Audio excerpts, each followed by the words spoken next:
my little Tattle Tells? Welcome. We have a little change of pace today. We are going to do the recap for Real Housewives of Potomac. You guys said that there's a poll on YouTube. If you haven't taken it, take it. I'm trying to see what you guys want to see. This was a big winner, so here we go. But before we go, you know the deal. Like, comment, and subscribe. Y'all, thank you so much for the support that you're showing.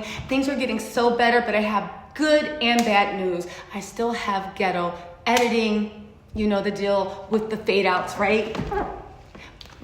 I'm still getting there. If you guys start supporting me, if you like, subscribe, and even if you dislike, because guess what, haters, that really helps with my engagement too. But you guys, support my channel, like, subscribe, it helps with the algorithm. But also, if you don't even want to subscribe and you just keep coming back, hit the like button because it lets me know what you guys are wanting to see. Or take the damn poll. Go over to my community page and take the polls. And if you guys have any other suggestions, please let me know in there. Anyway, let's get into the mess.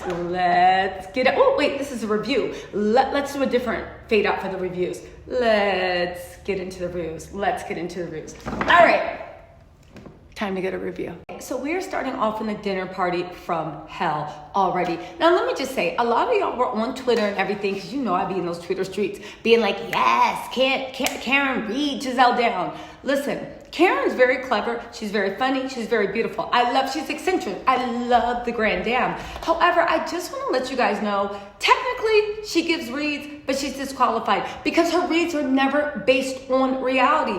Karen is a liar, a lovable liar. I'll give her that. But when she feels attacked, she'll say whatever she needs to say out of her to get out of like whatever she's into. Just like the way, and Giselle knows Karen. That's why she looked at her and she was like, what is Sing Sing? Karen would not say because Karen was making shit up off the top of her head. And I don't care what y'all say, Karen was implying jail. She wasn't implying the mental institution. That's something she put together once she had a chance to think about it. Just like Karen had to leave to go to a dinner reservation and then she ended up stopping at KFC. But you made a dinner reservation the same night as your event, and we all know most kitchens in the DMV area close 9:30. Karen, shut up. Just shut up, Karen, all right? So anyway, then when Giselle's like, what are you talking about, Sing Sing? What are you talking about, Hot Box? Like, you need to give more information. Karen changed the subject like she always does. And she's like, let me tell you where it all happened. And to be honest with you, Karen should have actually laid it out. It happened when that season, both my parents were dying, both my parents had Alzheimer's, and y'all tortured me and made me the butt of the jokes and torturing me, your storyline. You, Ashley, you, Robin, you, Giselle. That's what the beef is. Now what's up? Let's go. But she didn't want to do that, right? She didn't want to do that. So what did she usually do? She made it some dumb lie to cover up why she's really mad about it. She said, and they flashed back to when Ray pulled Giselle aside. And she said that Karen wished death. Now, this is the same thing Karen did with Candiace when Candiace said burn in hell. And she said, you wish death upon me. And this was a death threat. And I'm going to Bravo executives. Yo, Ray actually, in my mind, actually did something really insulting. You took Giselle to the side and said, you need to calm down and settle down. Because once your looks go, nobody's going to want to be with you. Again, Karen trades in erotic currency, right? She still has currency, but she realizes it's slipping. Ray, definitely, that old head, Ray is old head. He believes in erotic currency, and now they're trying to put it on Giselle. The sad part is Giselle kind of believes in erotic currency. If you guys don't know, I always talk about erotic currency. I'll just go through really quick. Is men have financial currency, women have erotic. The more nubile, the more supple, the more young you are, and the more dumb you are, you have to play dumb, right? Like being like a Portia Williams, right? I'm not saying Portia is dumb, but she does play into that dumb role because she knows certain guys respond to it in a patriarchal society. Erotic currency fades as you get older, not because your looks get worse as they get older, but because part of being attractive is being stupid, right? And there is no way, if you are a hot 80-year-old, that you will ever convince anyone that you are as naive and dumb and malleable I forgot how to speak English.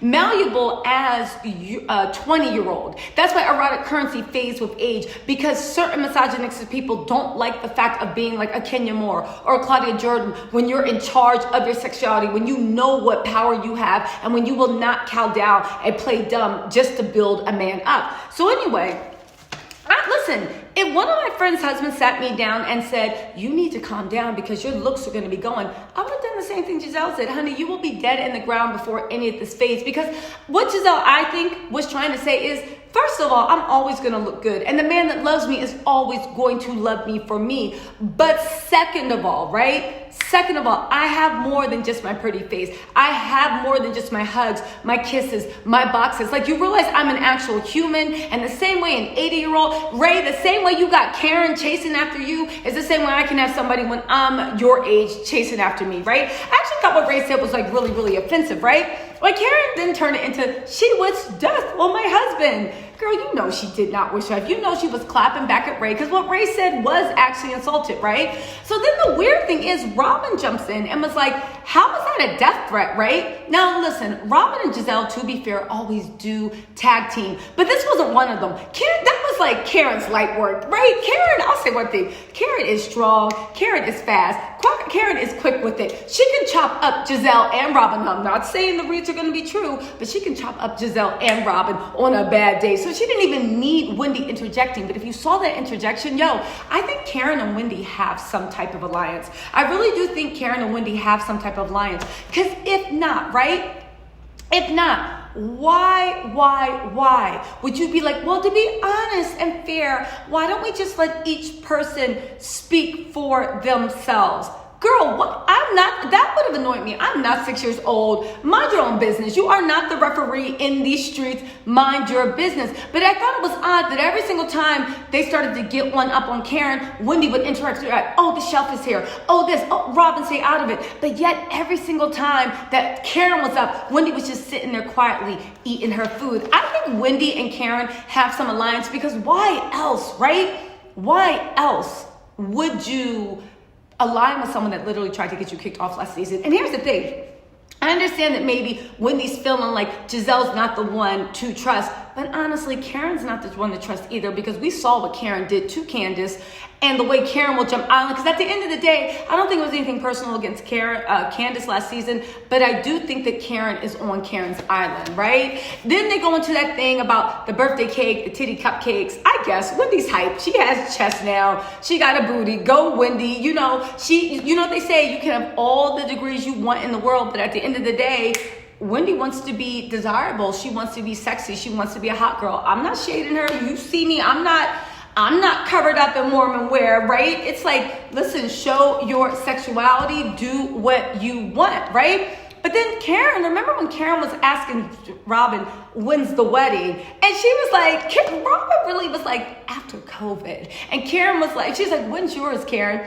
Oh, when the time and place is right, I'll be in a safe place. Karen, again, I love her. She's quick with it. But Karen be taking shots and they just don't have any basis in reality. Do you know what I'm saying? They have no basis in reality. Anyway, Wendy is showing off her thing. Mia had a good point when she was like, because do Wendy, and I'm gonna get into this later, do Wendy and Mia know each other? Because they have this weird beef and it's coming mostly from Wendy's side. It might just be the way they're editing, right? But it's like, do y'all know each other? Does Eddie know Mia? Like, let's actually get into this because I thought it was weird that she was sitting there sniffing down her nose like, what? I only had my chest done. You had all that? Girl, we both went to the chop shop table. I had my breast. You had your butt. And I had like a full body makeover. You really think that you're better than someone because you only did like one and not the other? I don't know. It was a weird power game. Wendy was choking because Mia had the nerve to ask for Giselle's number. Girl, we are on a reality TV show and I'm working. And at this point, Mia didn't know that she was a newbie. So the more inroads she makes, the better. Karen bought her on, but like we know from apparently what Portia acclaimed, you can bring people on and you're not really friends. So and Wendy knows this, so what is this loyalty she's talking about? Anyway, let's move on. Next we go and we visit, what's her name? Mia in her home with her husband, Gordon. Now listen, Mia and Gordon is who Simon and Portia wish they could be. Gordon clearly has businesses. They are all traceable. He walks it like he talks it. And what's more, he invested in Mia, it looks like, and they have joint ownerships. Listen, this goes goes into my thing about Potomac. Y'all realize the whole trope of getting a man and even marrying rich? That shit is like for 2008. Everybody's peak game. If you get a man or a woman that has money, the next step is to get them to invest in you. Because we've all seen the way someone's like, yeah, they use you as a trophy and then they threw you away. So what's good? Have they invested in you yet? Mia, she's on 2022 game. She's like, yes, he invested in me. She has a beautiful daughter, handsome sons, really beautiful life. And honestly, I like the way they kind of picked at each other because there was a type of realness that came through it. And I love the way Mia kept looking at Gordon like, you better not be trying to embarrass me, but in a loving, playful way, just like, all right. And Gordon had that little smile, like, just pushing her, right? You can see she's doing her thing about being a mom, a boss. All right, Mia, I believe you. I believe you. I believe you. You walk it like you talk it. You got money. Gordon got money. You guys got that house. It's actually in your name. All right, let's move on. Oh my God. To Karen. You guys, let's move on. Before we do that, let's get into what's going on with Candiace. Listen, I'm going to give you my opinion of everything at the end, but I'm just taking you through the episode.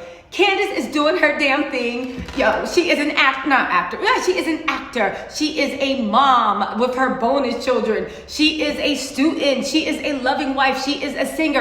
Candy is coming up. Now, here's the thing. Nikki Star TV actually had a really, really interesting theory that if Candiace stayed on and she didn't sue, it was because they promised her something like the center peach wine glass, whatever it is, or anything that's going to help her along. Candiace is taking these opportunities and she is running with them. I know Monique, and quiet as it's kept, Ashley is so mad about this, y'all. In the episode, remember when they were in that scene? I'm trying not to jump out of order, but I just have to talk about this. Remember when they were in that scene and they were in that scene and Ashley was just cutting Candiace's little looks. Yo, I swear, and we'll talk about this later on, Ashley is jealous of Candiace. And I'm going to explain exactly what she is jealous about. But anyway, she is doing her damn thing. I can actually see Candiace having a big acting career because little mama can act. Even in that one scene they were filming, she was believable when she was flipping her hair like, everything okay? All right. And she does better than Tyler Perry acting. No shade to Tyler Perry. He has great, maybe one day I'll be in a Tyler Perry original, but she does, it seems really, really believable. We find out that Chris is also managing her. Now that's very interesting and I'm interested to see how that works out. Now Bravo this season, I like the edit they're giving because they're giving Chris more, the family, they're becoming more lovable. They're humanizing her, right? All right, fine. But Chris, it's like, well, I don't really manage her career. If he is her manager, I think he's doing a really, really good job, even though he doesn't have connections, because she just had that premiere on BET. And what's more, Candiace was in that Christmas movie, and she's filming a pilot.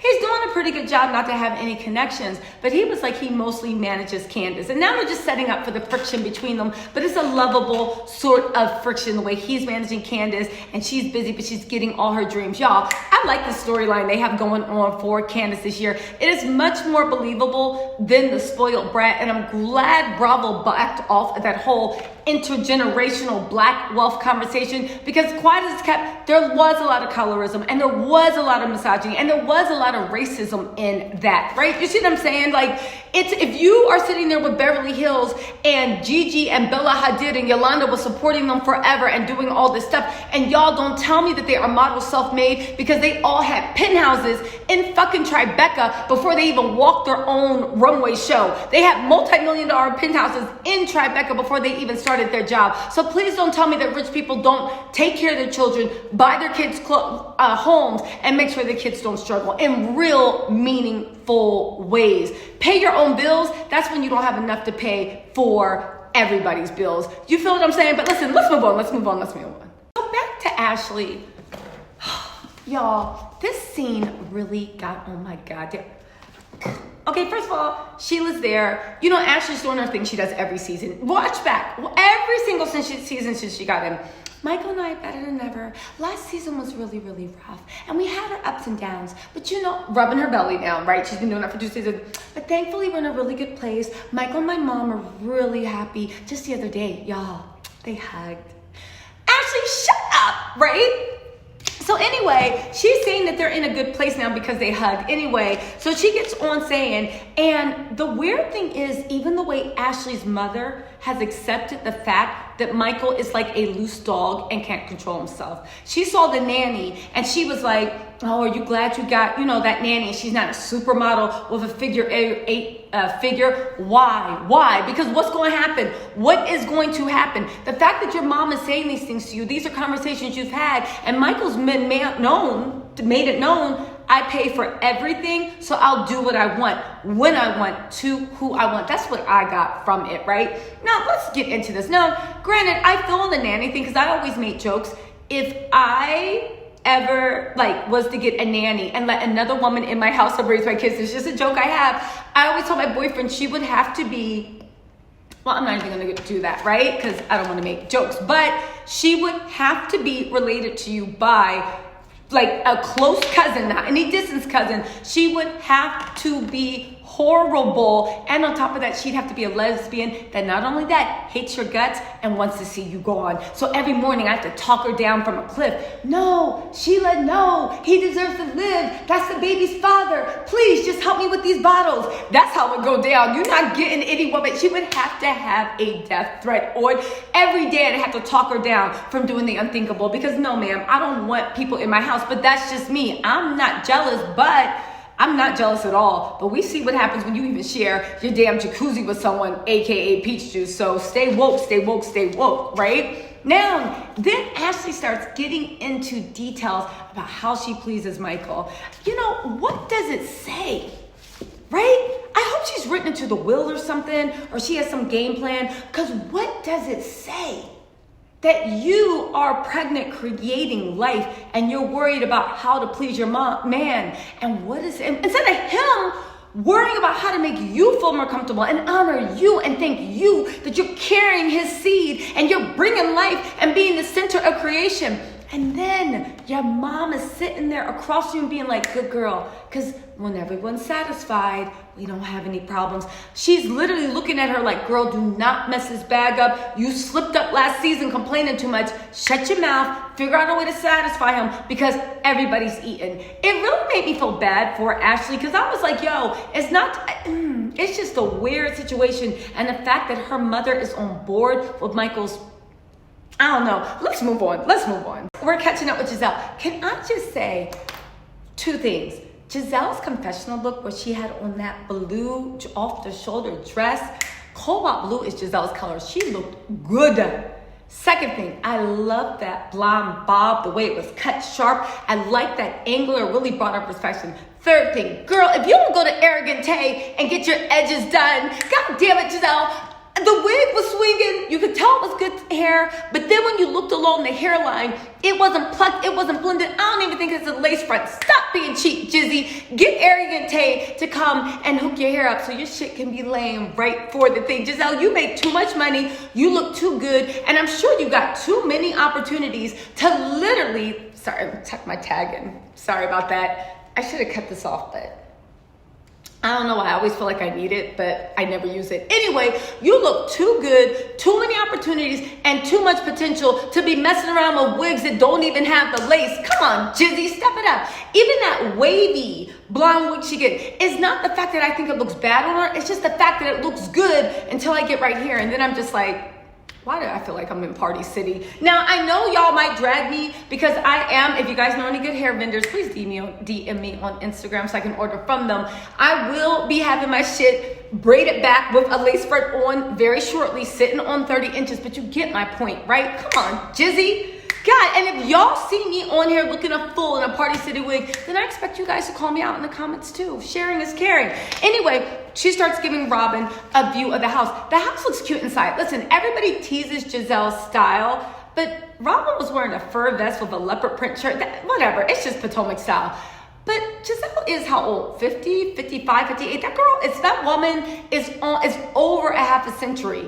How old is Giselle? The point is, give her something. She's stuck in the clothing time period that gave her the most happiness. And that's where I think she keeps going back to that thing. You know, as you get older, it's not the fact that you don't want to keep up on new trends. It's the fact that there's a certain style of clothing that when you look at it, it reminds you of your greater days and you feel good. This is what I'm thinking. And Giselle keeps going back. Clearly, her heyday was early 2000s. Decor, clothing, decoration. So let her be. And good thing for Jizzy, she's in luck. Early 2000s coming out. When Giselle first started this show, she looked tacky as hell. But you know what they say, fashion keeps coming back. As they keep going on with the show, Giselle looks better and better and better. All right, so maybe Giselle is the one having the last laugh. All right, let's go over. Oh, so anyway, they walk through the house.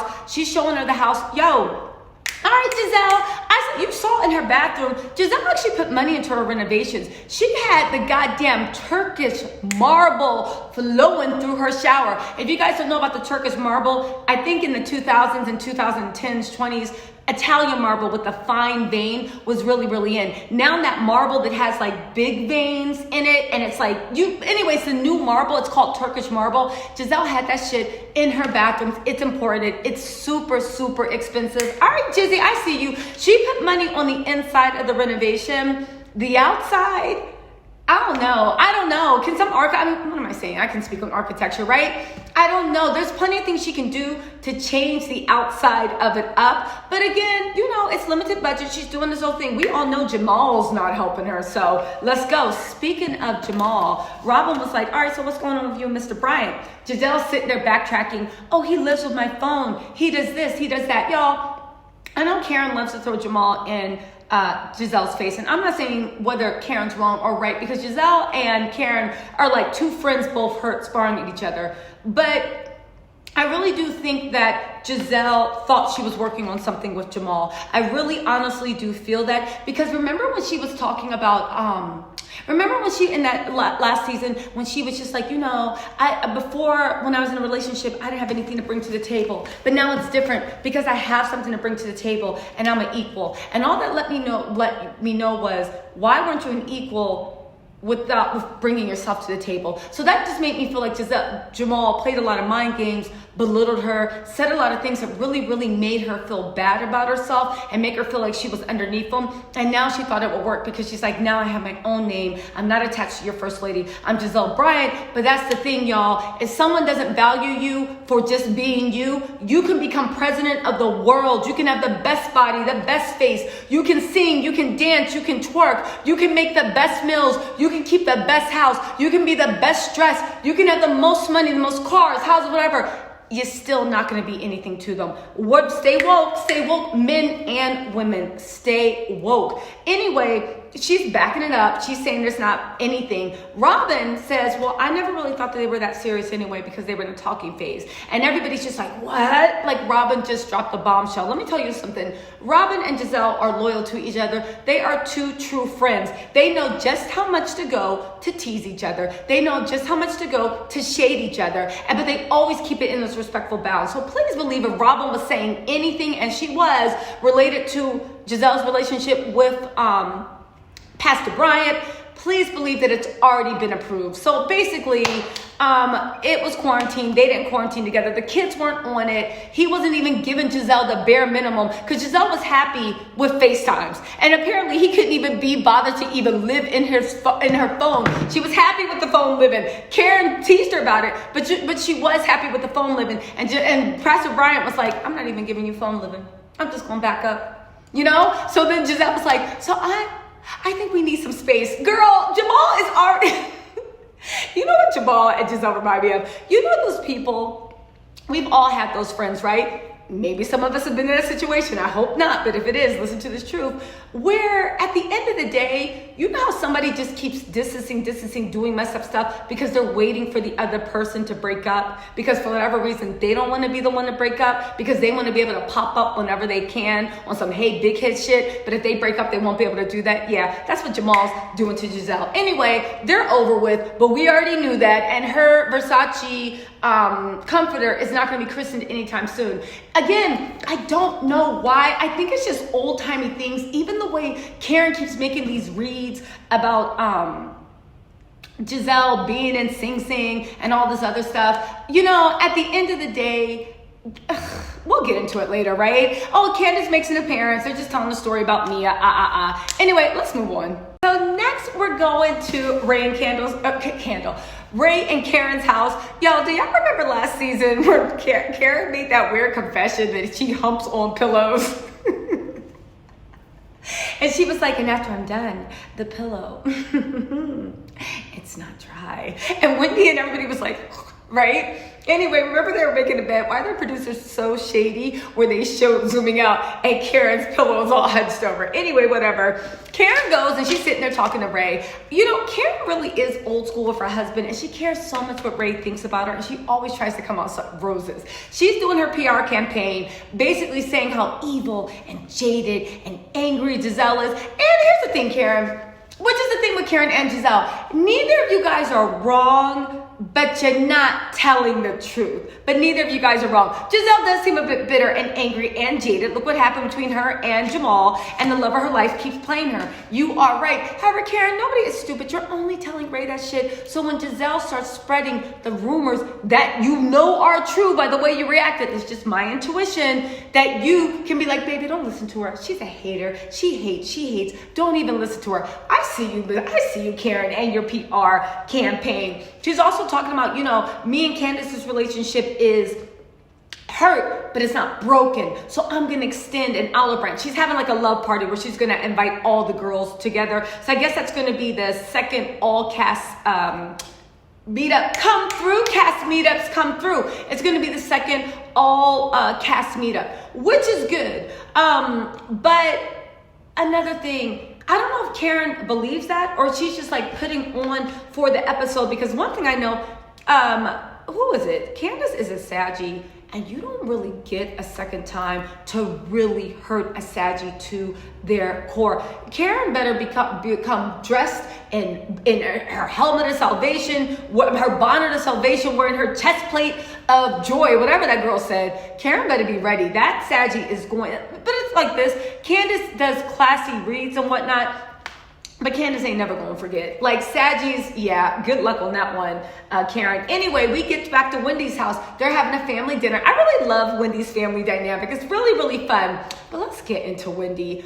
Wendy, she has 4 degrees, and I love that for her. But Wendy really cracks me up sometimes with this philosophical shit she's trying to pull into how she wanted to change careers. I get it. You were smart enough to be a professor. You were smart enough to be on-camera personality. One of the reasons you went to on-camera personality is because you like to be in the limelight. You like the attention. You like the accolades. No shade. I'm on YouTube. If I didn't mind people noticing me and talking about me, I wouldn't be on YouTube. I would be doing a podcast or I would be doing a blog. There's different ways that people want to be fulfilled. I'm not shading her for that. But Wendy, can you stop?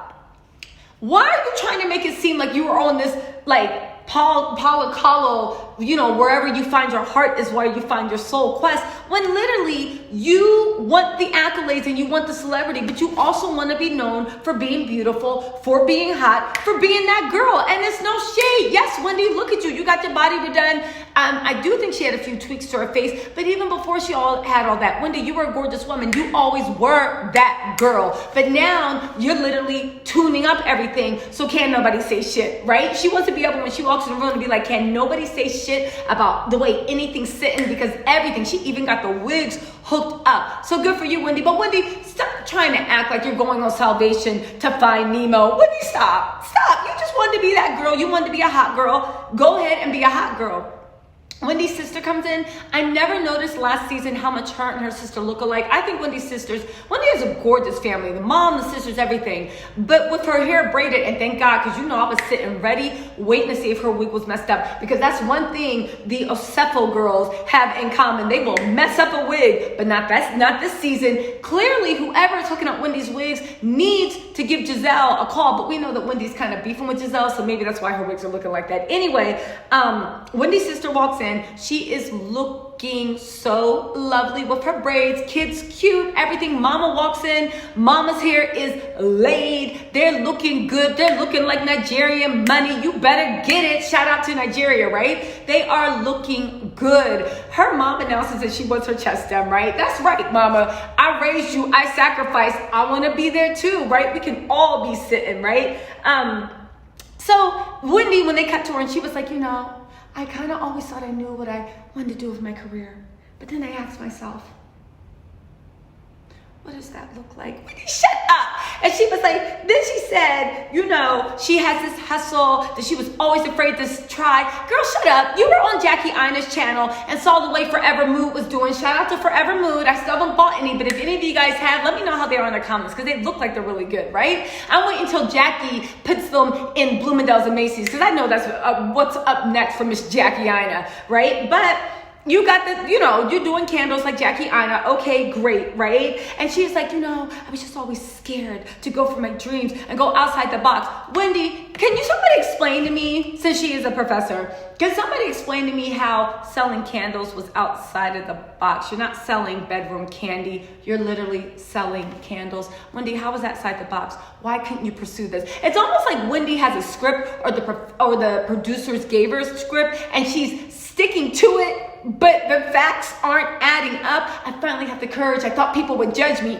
for selling candles, but you could have done that as a professor. You could have done that as a media personality. There's nothing scandalous or untoward about candles. But anyway, I digress. They're a cute couple. They're doing a damn thing. Let's move on to the main event. To Karen's meeting up with Ashley to invite her to come, right? She says she wants peaceful, Michael. I guess Karen's making alliances. Do what you got to do, right? Ashley's talking about eating her placenta, which actually sounded really weird to me until I thought maybe it comes up for a reason. I wonder if they do actual studies on it. Will they find out that consuming your placenta after you give birth somehow thwarts prenatal depression? Maybe there's minerals or vitamins or something that balances the hormones or something. That would actually be really interesting, because at the end of the day, it comes up for a reason. And I'm sure our ancestors, when they were starving, ate everything. I don't know. Listen, let me get off of this anthropological, I just made up that word. Let me get off of this anthropology and just talk about what happened. I told y'all Karen was a liar. I'm watching this real time in case y'all don't know. That's why I'm recapping it, right? Karen was a liar. She made it up. She said she just but the weird thing about Karen that she kind of has in common with Monique, you made up, but then you're literally, and Ashley's looking at her like, girl, stop trying to BS me. No, I was trying to lighten the mood. There was nothing light about that mood. You were going for Giselle's neck. But now you're revisioning it, because I guess that's what you're trying to tell Ray and everybody. Oh, I was just lightening the mood and Giselle took it too far. Girl, get out of here with your PR campaign. She brings Dean out. Dean looks just like Michael with Ashley's head shape. That is here's his parents' child. Good for that. He takes one look at Karen. Karen, you can tell because of whatever, has not been able to see the plastic surgeon because her old face is coming out, but Dean starts crying. Yo, side note, Karen, when she was folding those pillows with Ray, Karen's body looks the hell good. I don't know what she's doing, who her trainer is, because she obviously stays in shape. Karen's body be doing it, right? I need to go see her trainer. Anyway, let's move on. Karen sends her invite to her love party out to Giselle. Yo, the producers, Potomac's really funny, because Giselle was like, I'm putting it right in the trash like she is. It really looks like the ultimate frenemies. I like this chemistry between Karen and Giselle, and I like the fact that unlike Real Housewives of Atlanta, I know I talk about Real Housewives of Atlanta all the time, they don't allow it to get dark. It's still sorry, my tag again. It's still really lighthearted. But anyway, it's still really lighthearted, right? So in any case, then we go to, who is it? Hold on, adjust that. There we go. Then we go to, Giselle and her girls. Now get this. Giselle has such a good relationship with her girls. Now, the girls did mention that she is not emotionally supportive. You can expect that from most Virgo parents. They'll help you get your dreams. They'll do whatever. But when it comes to really wallowing in emotions, unless they got a lot of water, I don't know, right? But Virgos are good at whatever they put their mind to, so whatever. But I know a lot of y'all criticize. They start going in on her about her taste in men. Giselle's trying to school them listen, when you go out to college, don't date no athletes, don't date this, don't date that.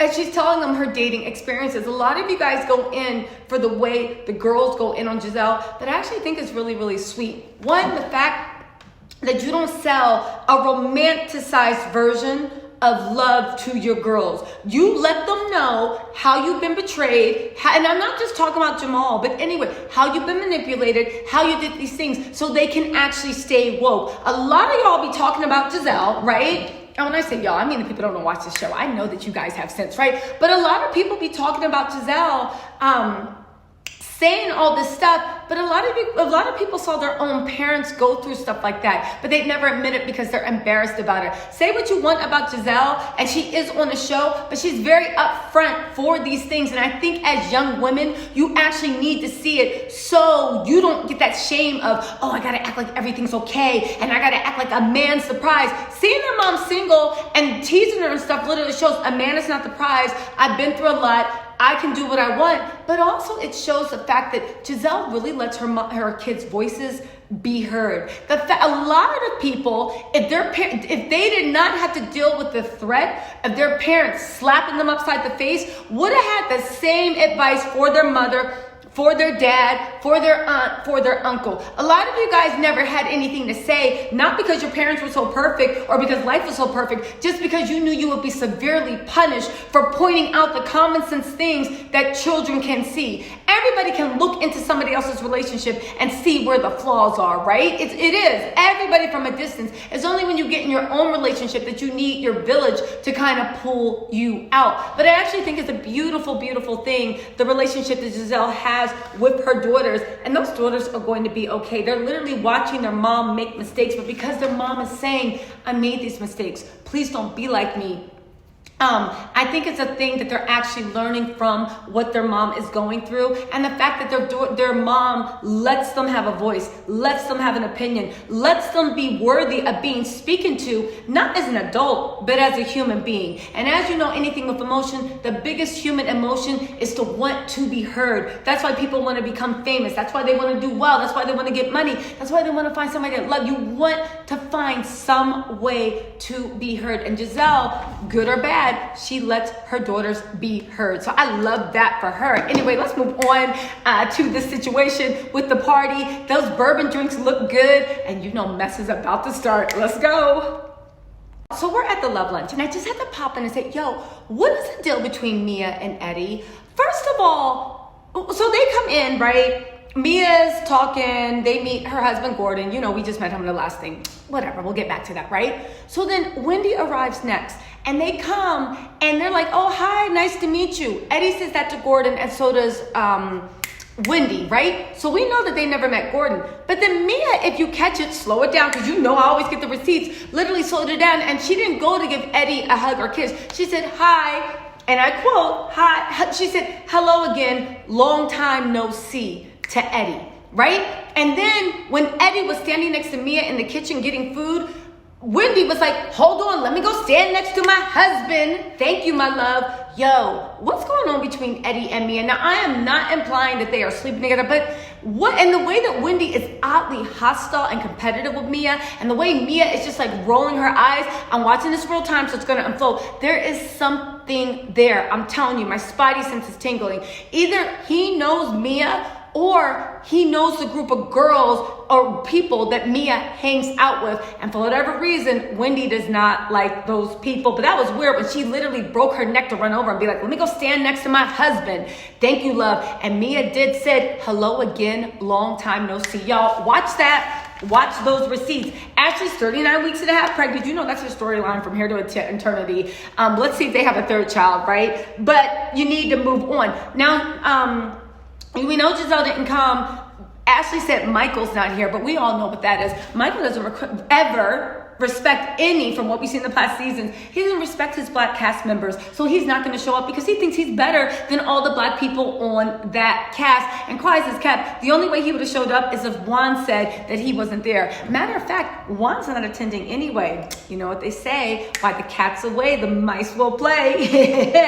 I'm joking. I'm not implying anything at all. I just wanted to make a corny analogy while we get into the main event. All right, let's move on. They're at the party and they get into it. So Candiace arrives. Yo, Ashley cannot stop cutting Candiace dirty looks. Ashley hates Candiace. Now I was thinking, why is that? Because it can't be because she called Michael Darby like some type of pervert molester, right? Because everybody knows Michael has been accused of these things. This is common talk, water in the street, right? I think it might have to do a little bit with jealousy, right? Now follow me on this. Ashley and Candiace both came up in the pageant circle. How Ashley and Candiace both came up in the pageant circle. Now, there is racism and there's colorism in the pageant circle, right? Don't let the fact that Miss Kenya Summer Moore was Miss USA actually fool you on anything. There actually is. Ashley has made comments before when they were arguing before. I don't know if you guys remember for prior season, but she was like, look at this face. You see this face? You're just mad that this face can go into any room and instantly be accepted. This face can go places you can't. I literally took that comment to be colorist, right? But it's also the fact that Ashley always felt like I'm the beautiful star, in my opinion, and Candiace is lucky to be here. She always looked at Candiace like, how does she even win any competitions, right? Candiace is on her glow up. She is coming into her own in her career. You know, Ashley had that coffee and tea shit everybody laughed at. Candiace has a feature on BET. Ashley, Candiace is getting involved in career. She has a husband that loves and supports her. It's also even on a looks level. Candiace still has that young, beautiful, tight body. Ashley looks great, but you're in the middle of giving birth to kids, and even in between kids, it looks like you've given kids. Now, granted, for everybody else, right? Ashley looks great, but for that high standard of excellence that you need to have to compete in a competition, a beauty competition, Ashley knows that she is lacking. So even then, and not even that, even the way she's putting herself together. Again, I'm not throwing shade because she is a new mom and she's creating life. However, Candiace is looking good, Candiace is looking fly, and Ashley is looking like a mother to 2 children, and one of them is still in the oven. Y'all, I think that's what's going on with the whole Candiace and Ashley thing, and why Ashley keeps giving her weird looks. But let's get into Wendy and Mia. Didn't I tell you Wendy has this weird aggression with Mia? First of all, she's trying to make an issue out of Mia making friends with Giselle. We know what the real issue is, Wendy. You don't want Mia on the show. And at this point, Mia was still taping as a newbie. Because y'all, if you guys don't know about reality TV, there's a lot of newbies that tape, a lot of newbies that come to cast events. The ones that they're going to keep, they keep on the camera and they don't cut out. And the ones that they're going to cut, they're cut out. It just gets thrown on the cutting room floor. So you're really mad that Mia is smart, right? She's a hustler. She's a hustler. And you're mad that she's actually making inroads to stay on that show. But like Mia said, if Karen told me, if you mesh, if you don't. But just don't be the reason that, it was really good. Don't be the reason why you don't mesh on my doorstep. Do what you want. So then Mia was like, girl, if Karen doesn't care, why do you care, Wendy? Wendy starts on this arrogant mess about, first of all, you need to be quiet when you speak to me. She literally tried to sun Mia. Now, the funny thing is, I don't know who Wendy thought she was talking to, but Mia was not. Listen, that's the way it is when people try to intimidate or bully or sun me. I just laugh it off because it's just like, and what are you going to do? And my hands in your face, what are you going to do, right? So Mia handled that really, really good. But Wendy is coming with this aggression. It's just like, girl, calm down. You have a problem with Mia. Who knows Mia? Does Eddie know Mia? And I'm not starting gossip. I just want to know where the source of this aggression is coming from. Like, girl, damn, calm down. But let's move on. Get into the couples game, and they're playing that cute newlywed game. It's all good energy, except for the fact that Wendy keeps shooting dumb looks at Mia. Like, girl, can you let it go? Like, let it go or open your mouth, right? But they're catching all of it. But Mia's throwing shade back, right? What did we realize from that?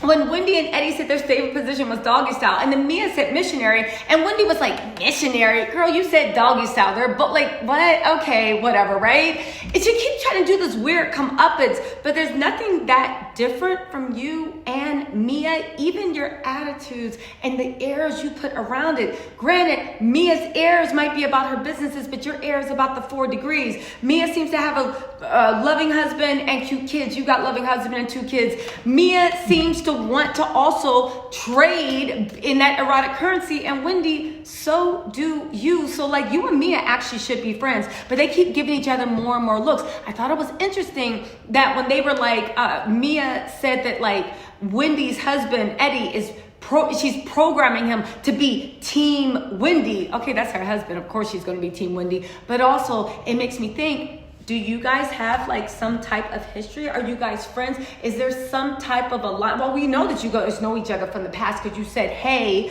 hello again, long time no see. I caught that when they were making their introductions, right? But it makes me think, why do you feel like some type of ownership over Eddie? Does Eddie owe you some type of loyalty? Is there a friendship? Was there a relationship in the past? Or maybe it's a relationship with one of your friends, right? It just keeps going. They keep giving weird looks to each other, just being ultra competitive, throwing shade. It's going to be a good season, right? But I am interested to get into the bottom of what's going on. Anyway, y'all, that's my recap. Y'all said y'all wanted this review. Y'all know the deal. Like, comment, and subscribe. And I'll see you guys next week. All right? Talk to you guys later. Bye.